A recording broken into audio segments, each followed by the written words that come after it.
Bismillahirrahmanirrahim. Assalamualaikum warahmatullahi wabarakatuh. Waalaikumsalam warahmatullahi wabarakatuh. Jamaah. Yeay. Oh jamaah. Yeay. Alhamdulillah. Alhamdulillah.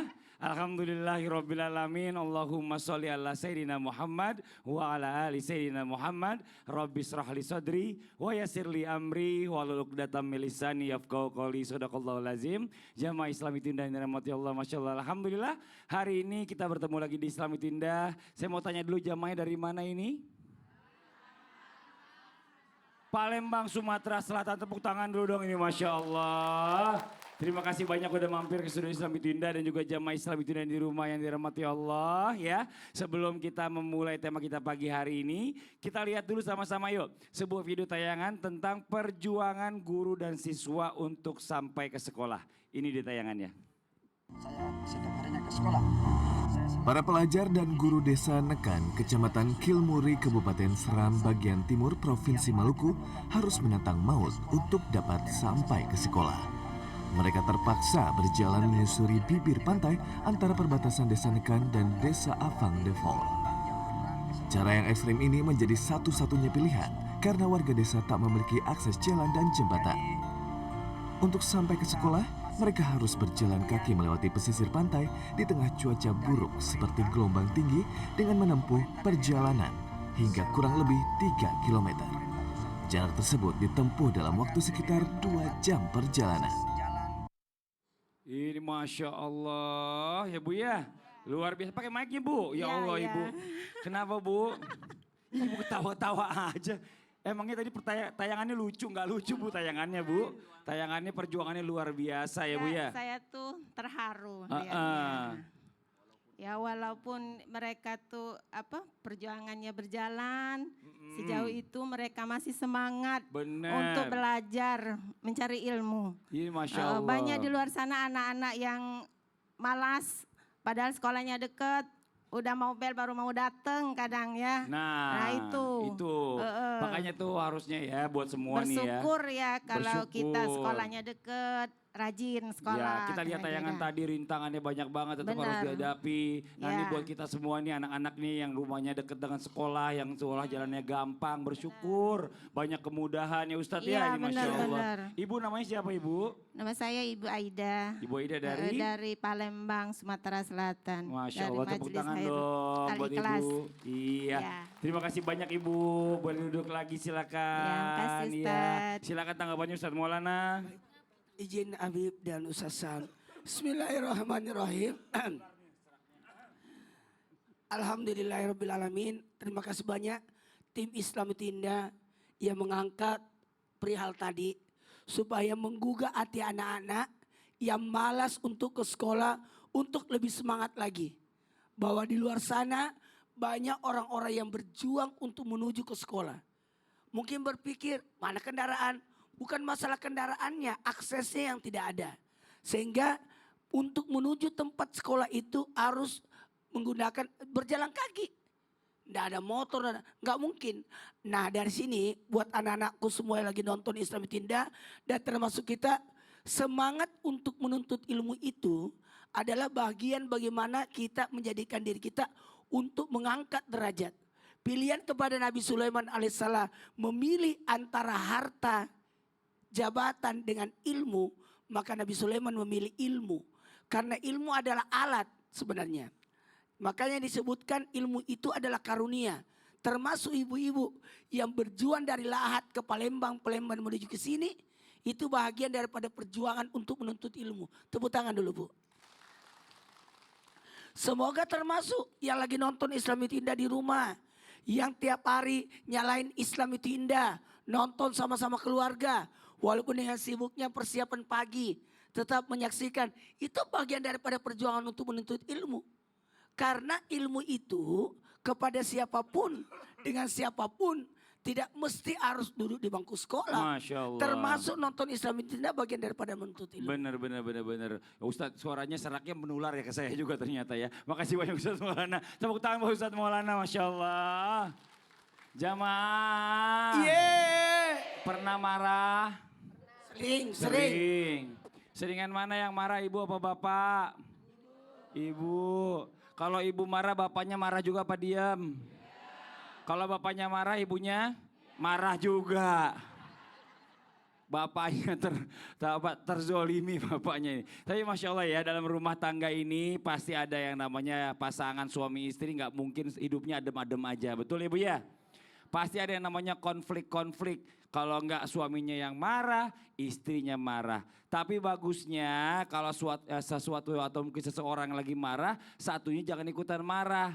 Tapi menjadi air, mendinginkan. Ini Masya Allah luar biasa. Nah hari ini kita bahas tema yang mudah-mudahan bisa jadi pelajaran buat kita semuanya. Temanya apa sih? Temanya adalah please kalau aku marah tenangin aku ya. Alhamdulillah. Jamaah. Nih kita nonton sama-sama nih video tayangan tentang ketika istri marah ke suami. Ini di tayangannya. Tangan dong Bu. Bapak Masya Allah luar biasa ya. Tapi ini bukan cuma gambaran aja ya, tapi ini memang banyak juga kenyataannya memang orang suami istri yang nggak bisa menahan amarah, Bib. Akhirnya nauzubillah min zalik rumah tangganya tidak dapat dipertahankan. Nah itu bahayanya. Nah kita nih sebagai pasangan suami istri seharusnya ya kalau seandainya ada yang sedang emosi, bagaimana salah satunya bisa menjadi air yang mendinginkan, yang menenangkan. Terus bagaimana caranya nih buat diri kita sendiri nih untuk bisa mengontrol emosi, Bib. Agar tidak ikut kepancing ketika mungkin pasangan kita sedang marah. Mohon izin penjelasannya, tepuk tangan buat guru kita. Izin Ustadz Maulana dan juga Ustadz Syam, para guru dimanapun berada, Bapak Ibu sekalian yang hadir, juga para pemirsa di Islam itu Indah. Trans TV di rumah, saya ingin sampaikan tadi ya kita lihat ya bagaimana pertengkaran suami istri sebetulnya yang namanya suami istri bertengkar beda pendapat itu biasa. Namun ada nasihat Nabi Muhammad sallallahu alaihi wasallam. Jadi kata baginda Rasul sallallahu alaihi wasallam ya dalam salah satu kesempatan ada orang datang sama beliau lalu orang itu bilang ya anna rajulan qala lin nabi sallallahu alaihi wasallam. Ada seorang laki-laki yang dia nanya sama Rasul SAW, kata dia, ausini, wahai Rasulullah, kasih saya nasihat, nasihati saya. Lalu Rasul SAW menjawab, kata beliau, la taghdab, jangan kamu marah. Faraddada miraran, orang itu nanya lagi sama Nabi SAW, wahai Rasulullah, kasih saya nasihat. Lalu Rasul menjawab lagi, la taghdab, jangan kamu marah sampai beberapa kali. Beliau menjawab, jangan marah. Hadis ini sahih, diriwayatkan oleh Imam Bukhari dalam sahihnya. Nah dari hadis ini menunjukkan kepada kita kalau pasangan kita, istri atau suami lagi marah, la taghdab, jangan kita membalas dengan marah juga. Bagaimana Bib kalau misalnya saya sudah berusaha menahan marah tapi kok kayaknya nggak tahan ini, ya mau marah juga akhirnya. Maka Nabi SAW menasihati kepada kita untuk membaca ta'awud. Dalam satu kesempatan ada orang yang marah-marah ya di depan orang lain sampai matanya melotot, ya mukanya merah, kemudian urat lehernya tegang, lalu kemudian terus kata Rasulullah SAW, kalau orang ini baca satu kalimat niscaya hilang itu semua. Apa ya Rasulullah? A'udzubillahi minasyaitonirrajim. Ya. Nah kemudian yang terakhir ada seorang tokoh sufi yang muridnya ngadu sama dia, ini tetangga saya ini sering ribut suami istri. Kata tokoh sufi ini, tahukah kalian bahwa hati itu cerminan dari suara orang, ya. Kalau orang yang saling mencintai maka dia akan berbicaranya pelan-pelan. Bahkan sampai berbisik sudah dipahami oleh pasangannya. Tapi ketika dia hatinya saling menjauh, sama seperti orang saling menjauh, Mas Fadli, jadi akhirnya suaranya kencang. Dan kalau dibiarkan, kata Syekh Sufi itu, lama-lama nanti orang itu akan hilang, maka dua-duanya saling diam, tidak akan bicara. Mudah-mudahan kita dijaga dari yang begitu. Amin, makasih banyak Habib. Sama-sama. Tepuk tangan buat guru kita Habib Nabil Al-Musawah. Jamaah. Orang kalau lagi marah itu atau lagi emosi itu mulutnya tuh nggak kekontrol. Kata-kata yang keluar itu nggak bisa kita kontrol dan bahkan nauzubillah min zalik ya, bisa menimbulkan masalah. Nah pertanyaannya nih Ustadz Syam yang berikutnya nih Siap. ya. Bagaimana caranya agar kita bisa bersikap tenang, mampu menahan emosi sehingga nggak timbul tuh masalah-masalah yang lain. Mohon izin penjelasannya. Tepuk tangan buat Ustadz Syam. Habib guru kami Habib Nabil, Ustaz Maulana, Mas Fadli serta guru-guru kami yang dimuliakan Allah Subhanahu wa taala. Al-Qur'an surah Yusuf ayat 53. A'udzu billahi minasy syaithanir rajim. Wa ma ubarri'u nafsi innan nafsa la'ammaratun bisu' innan nafsa la'ammaratun bisu'i illa ma rahima rabbi inna rabbi ghafurur rahim.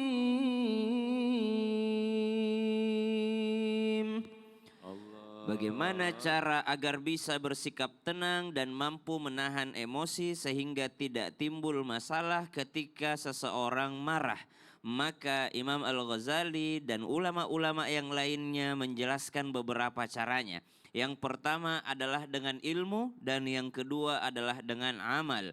Apa cara menahan amarah dengan ilmu? Maka yang pertama ketahuilah keutamaan menahan amarah. Tadi sudah disampaikan guru mulia kita Habib Nabil Al-Musawa bahwa keutamaan yang pertama menahan amarah walakal jannah, bagimu surga. Maka kalau dibikin marah sama orang langsung ingatnya, saya kalau tahan dapat surga, saya kalau tahan amarah dapat surga, saya kalau tidak melawan dapat surga, saya kalau tahan amarah dapat surga. Subhanallah. Maka dengan ilmu ketahuilah bahwa keutamaan keutamaan menahan amarah adalah mendapatkan surga. Insya Allah itu bisa menahan amarah daripada seseorang. Yang kedua ingat lagi, oh apa ilmunya? Oh ternyata Nabi katakan, bukanlah orang yang kuat itu yang mampu untuk mengalahkan semuanya. Tapi orang yang kuat itu orang yang ketika marah dia mampu mengendalikan dirinya. Dia mampu mengendalikan tangannya. Dia mampu mengendalikan lisannya. Dia mampu mengendalikan tubuhnya. Subhanallah. Dengan ilmu, apalagi dengan amal. Kalau dengan amal bagaimana? Tadi dibacakan, kalau sedang marah maka beramallah. Apa amalnya? Lisannya langsung amalnya. A'udzubillahi minasyaitonir rajim. Itu amalan tuh. Baca ta'awudz. Apalagi amalnya? Kata Imam Al-Ghazali, gampang amalnya. Amalnya langsung berdiri depan cermin. Lihat mukamu. Lihat wajahmu ketika marah. Cakep nggak? Cantik nggak? Ketika marah lihat wajahmu, langsung ambil kamera selfie-nya. Mau pakai filter apapun, kalau lagi marah jelek kelihatannya.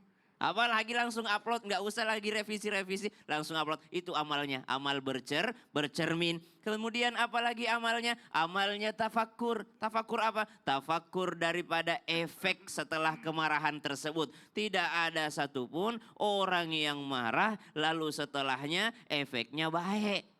Orang yang marah mesti efeknya tidak baik.